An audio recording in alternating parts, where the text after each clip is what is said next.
I can draw. Whoa. Alright, today we're going to be doing mechanics of enemy design, presented by yours truly.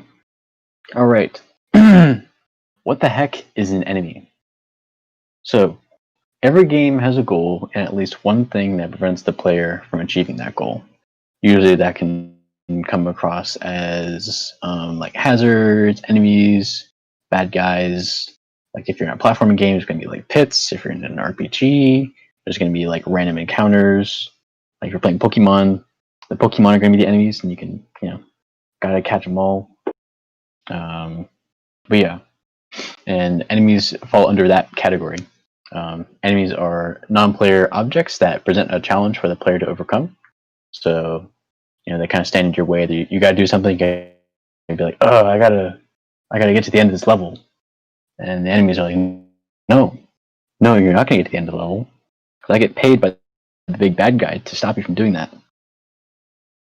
And then they can be either simple or complex. So you can make them as simple as just something that just walks towards you, or it can be as complex as just something that just like outsmarts you, just using like intense AI algorithms to just be like, nah. Alrighty. Cool. Alright. Core concepts of enemy design. So every enemy should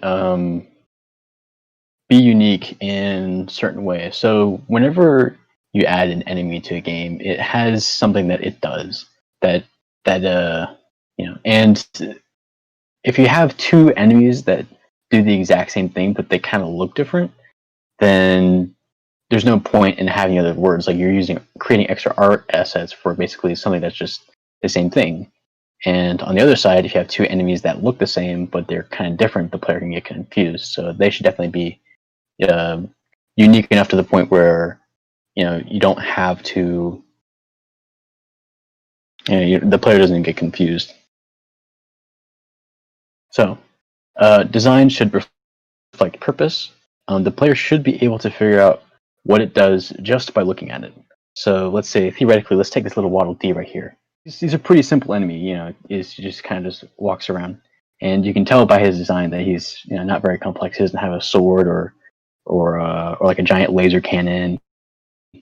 Yes, they do get hurt when you touch by them, but they're not like super complex. This Waddle Dee right here, he has an umbrella, so possibly like he floats down. So when he's carrying an umbrella, it makes sense. So generally, if they're holding like a weapon, they should use the weapon that that reflects whatever actions that they do. Design should also reflect the setting. So yeah, World War II tanks in the caveman era does not make sense. No, don't do that. So design should reflect setting. One game that I kind of been watching gameplay of Super Mario Odyssey recently, and one cool thing that they do is that they have like the same enemies in like different areas, but they give them like a little different hat depending on like which area you're in. So if you're in like a snowy thing, it'll give you like a snowy hat, or if you're in a desert, you'll be like a Goomba with a desert hat. I think that's kind of cool. Would you do that? Or I know that in some games they'll have like regional differences for, like in Pokemon, like the Alolan forms, like they'll have like different that extra dimensions to Kirby's. Yeah, Kirby Star Allies did that, where they had like the parallel dimension things, and you have like parallel versions of the same bosses, but they're like super hard. So yeah, having different forms for different enemies is pretty cool. So yeah, definitely early on, like definitely keeping designs and stuff relatively simple, so the player can get used to that. As you progress, you can pull like a little switcheroo for certain enemies and be like, you're expecting one thing to happen, but it's like, oh no, you can't do that. Enemies need to appeal as much as anything else in the game. Yeah, pretty much. I guess I kind of sort of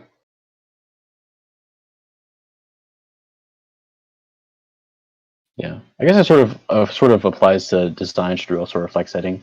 Like I guess in like Dark Souls, where you have like a dark and gritty atmosphere, you should also have dark and gritty enemies as well, like spooky skeletons and dragons and whatnot. Good sound coming from enemies. Yeah, a lot of like good enemies have like good sound design. Like you can kind of like some of them that you can kind of just like recognize, like in a lot of yeah, a lot of RPGs, generally like turn-based ones, they have like I say a lot that have like cool designs, but they're not like they don't have like a lot of variety. Like I remember when I was playing Persona 4 Golden, I would going through like the dungeons and just like I know that a lot of like turn-based games didn't really have like a lot of they have like a lot of like depth with the sharp with strengths and weaknesses stuff like that, but it just kind of felt like a lot of the gameplay just kind of just like mushed together. Doing complex enemies slash bosses. So bosses, I'm sure you guys are all familiar with bosses. They're enemies that act as like a major challenge. Typically, you use techniques that you learn from like previous areas of encounters. Like if you're fighting a boss, it's like so it's basically sort of like a test. Is like, did you learn all the stuff that's like, the stuff that we taught you in the previous things? Like, yeah, full of boss fights from games. Yeah, boss fight playlist are pretty cool. I actually have one too.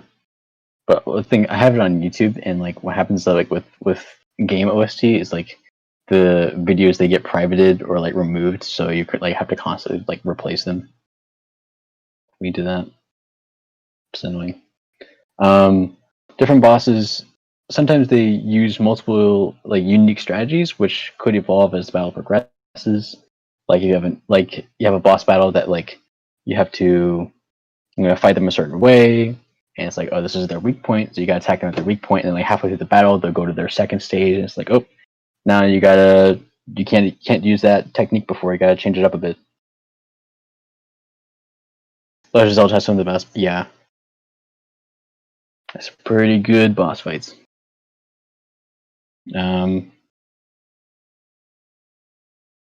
This game, and 4. Yeah, I love boss fights. Yeah. That goes to my next point. Prevents the player from progressing until defeated. It can be utilized as a reward for the player for making it this far. Boss fight themes are great. Yeah. Yeah. Using a boss as like a reward for the player for at a certain point, I feel like it makes them like more fun if you treat it like that.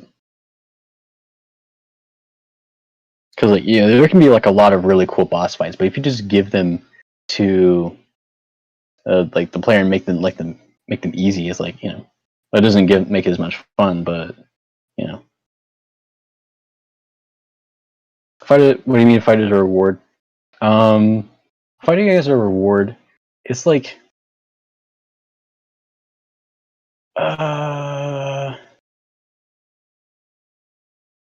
when you make it when you get into a point in a game and you kind of encounter a boss fight. Yeah, when you defeat them, there's the satisfaction of just like, yes, I beat this person after all these tries. But like, if you put like a boss fight in like literally every if you were to replace all the enemies in your games with boss fights, it wouldn't make the boss fights as special, I guess. So like having things that like having it like lead up to it, it's just like, oh, you beat it. Yes.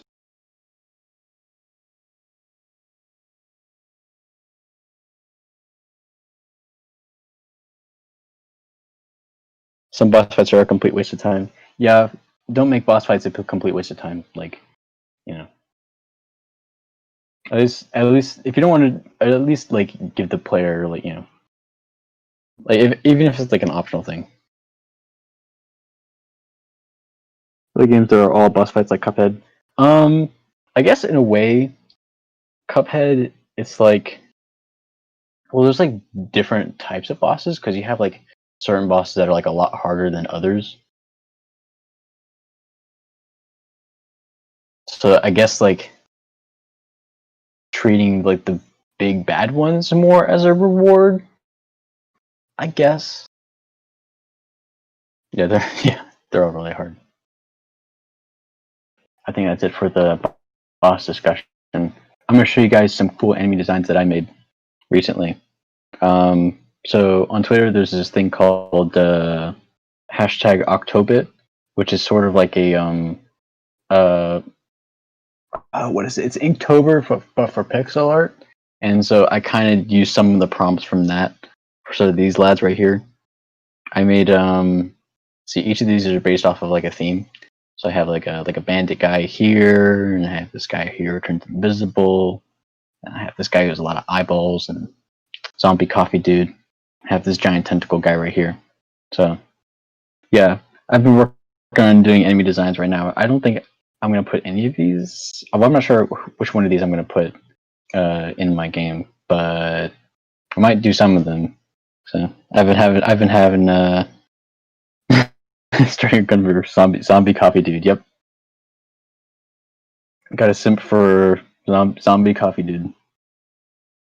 Honestly, I simp for Mr. Muscle Man down there. Which is lovely. Thank you.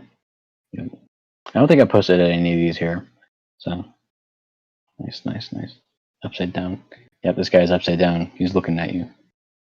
So yeah, I've had like enemy design on my mind for like the past like week or so. Good. Yep. You learn anything from these? I learned that I guess you can kind of turn like any kind of like theme into an enemy thing. I just want to make enemy design my whole life. Yeah, sometimes you just I feel that mood. Yeah. Yeah. I think with like enemy designs, it's like you can. There's so many like interesting things out there, but like sometimes you come up with a cool design, but you just like don't know what to do with it. Yeah. So I guess just like make a lot of designs and see what kind of sticks with whatever you want to do. Like whatever you think is interesting. Like this lizard guy right here, he can turn invisible. I think that would sort of be cool as like a thing, but like this turtle guy right here, I don't know like what he would do. I guess that'd be more of like a something that appears near like an aquatic area. Yeah, Hong Kong. Can be like a goose that terrorizes you. You guys know what time it is. It's time to play a game. You guys want to play a game? What's the game? I'll tell you what the game is. It's called What's That Enemy? So I'm going to show you guys a couple pictures. I want you to explain what the enemy does just by looking at it. And I'll do Google. So this is going to be like a practice for enemy design. So I want you to assume that I don't know what any of these enemies do. I want you to explain to me what this enemy does. All right, you guys ready? Here we go. I'm gonna start with an easy one. All right, what the heck is this? Piranha plant? What do you mean it's a piranha plant? A piranha is a fish. You get too close, you bite. Huh? I guess that kind of makes sense. So I guess you could put this enemy like near like some kind of objective, like I don't know, coins or jewels or whatever. You can stick him near it, and when the player walks towards, he kind of just like chomps at you. All right, what the heck is this thing? Oh, he does have long, grabby arms. So yeah, he does have blood in his hands. So I guess he uses his hands to like scratch at things, and I'm not sure if that's his blood or someone else's blood. He does have some pointy fingernails. So I guess he's like. All right, I think got some folks that might enjoy this one. All right, what the heck is this thing? Because he's got wings. So yeah, it does look like a bug of some kind. It does have wings, so I'm going to assume that it kind of flows around. But if it's just a bug, then I guess it probably doesn't do much. Large abdomen. He does have a noticeably large abdomen that is glowing. It could like shoot things from its sack.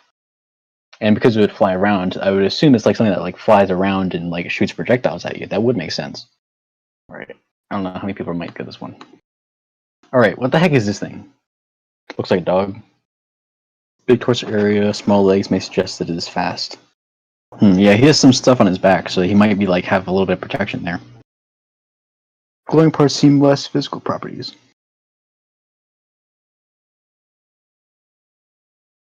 Doesn't that show the attacks with the back feet? Okay, so that does make sense. It doesn't kick you. Maybe it shoots a ray. The last one. All right. Last one. What the heck is this thing? He has guns. Guns. It shoots. Yes, he does have a lot of guns. Multiple different projectiles. That does make sense. So, looking at the different types of guns this thing has, it has like a submachine gun. So it might be like something that like uses different attacks. So like one of them might be like a rapid fire thing, and this thing right here, this gun, like to below the machine gun, the Uzi, looks like it has like coils on it, so it could shoot lasers. So yeah, that's all the stuff I have. But yeah, other than that, thank you guys for watching.